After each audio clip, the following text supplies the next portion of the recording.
Blackwater Point was the kind of place that never made national news, a small, wine-beaten coastal town off the Oregon shoreline, the kind of place where everyone knew everyone, and outsiders stood out instantly. But in the fall of 2014, this quiet seaside town became the center of one of the strangest disappearance cases ever recorded, a case where the witness was unreliable, the evidence didn't match the timeline, and the only person who claimed to know the truth had vanished too. This is The Shadow at Blackwater Point, a CrimeTale documentary. On October 12, 2014, at exactly 6:47 p.m., a local cafe reported a disturbance involving a man in his late 30s, tall, tired-looking, drenched from the heavy coastal rain.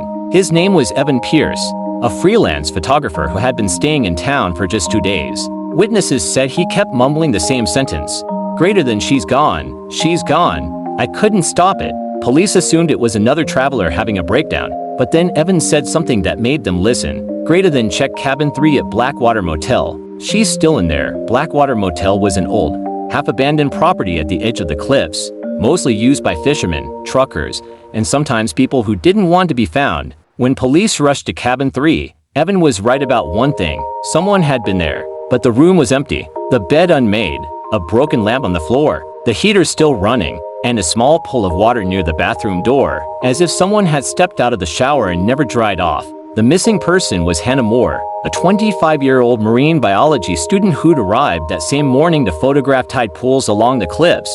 She checked in at 9:11 a.m. and never checked out, Evan told police. Greater than she didn't disappear, she was taken.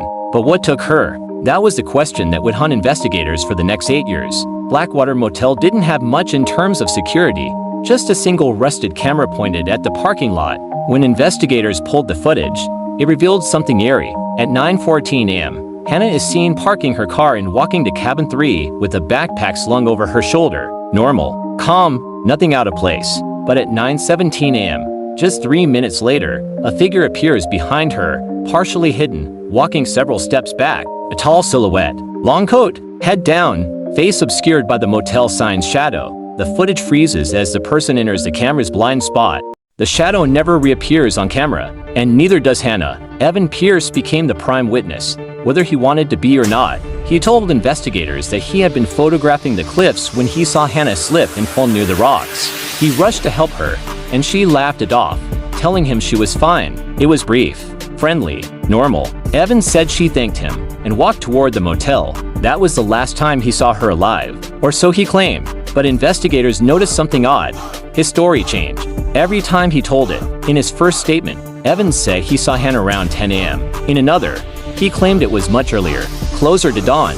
And then he said something that made detectives stop writing and look at him carefully. Greater than. It wasn't the fall that scared her. It was the man in the coat. He was watching her. Police asked, "How do you know that?" Evan hesitated. His eyes shifted. He swallowed hard, because he was watching me too. Detectives asked, "Who was this man?" Evan answered, "Greater than. He's been following me since Seattle." That's when they realized this wasn't just a disappearance. This was something deeper, stranger, and much harder to prove. Evan claimed the shadow figure had followed him for weeks, showing up behind buildings, in reflections, on empty roads. He never saw the man's face, but he always recognized the coat. Long, dark, heavy, old-fashioned. Investigators, unsure if Evan was delusional or terrified, kept questioning him. But then something strange happened. Evan vanished too. 2 days after giving his conflicting statements, Evan failed to show up at the sheriff's office for follow-up questioning. His motel room was found unlocked, his backpack on the floor, his wallet still there, and his camera missing.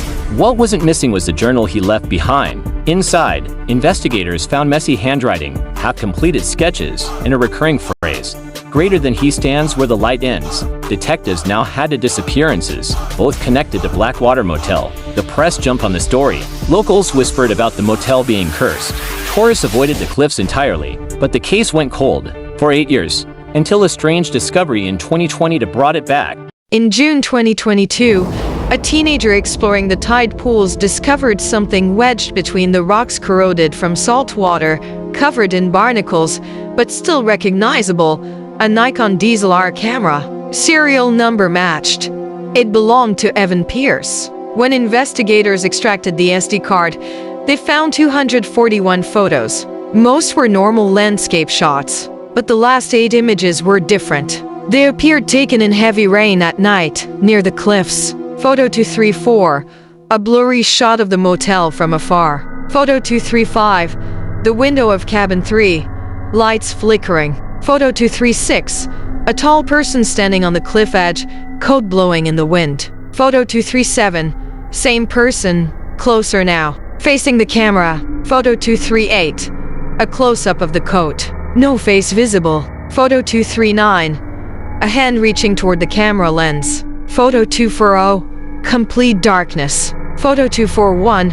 A distorted image of water, as if the camera had been submerged. Investigators asked themselves, were these photos staged, real, or a hallucination captured by a terrified man? The only thing they knew for sure, someone else was at Blackwater Point that night. In August 2022, Hannah's family received an envelope with no return address. Inside was a single sheet of paper, a message typed in all caps. Cabin 3 still holds WH-80 you're looking for. Police immediately searched Blackwater Motel again, though the property had been abandoned for years. Inside Cabin 3, behind the wall heater, they found a narrow gap filled with crumpled papers. These weren't Hannah's. They weren't Evan's. They were older. Much older. Newspaper clippings from the 1970s. Missing persons posters. Names of travelers. Dates. Locations. And a pattern. Every missing person had checked into a motel along the Oregon coast. Always alone. Always near the cliffs. Always disappearing in the same way. And in several rare cases, a witness reported a tall person wearing a long coat. That's when police unearthed the oldest piece of evidence, a 1974 police report describing an unknown man seen loitering outside Blackwater Motel. Same coat. Same silhouette. He was never identified. Never captured. Never questioned. And he had been seen as recently as 2014. In 2023, an investigator reviewing the old files discovered something critical. A voicemail left by Hannah on the morning she disappeared.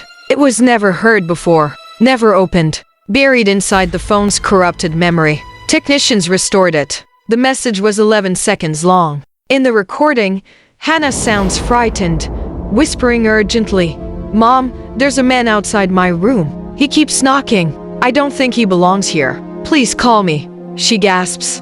Another voice whispers something unintelligible. The message ends. Experts enhanced the audio. The second voice was male, soft, emotionless. They could only make out two words. Greater than not yet.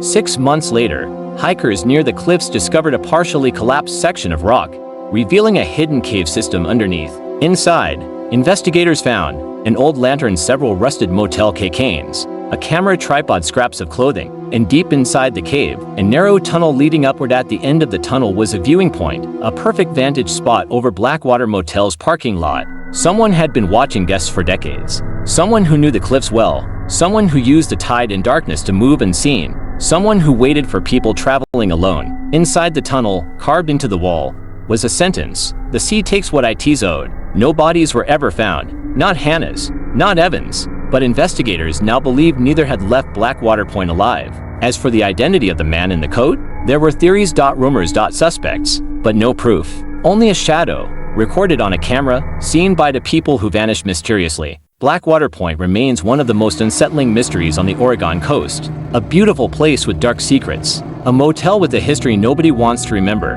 The Shadow at Blackwater Point, a CrimeTale documentary.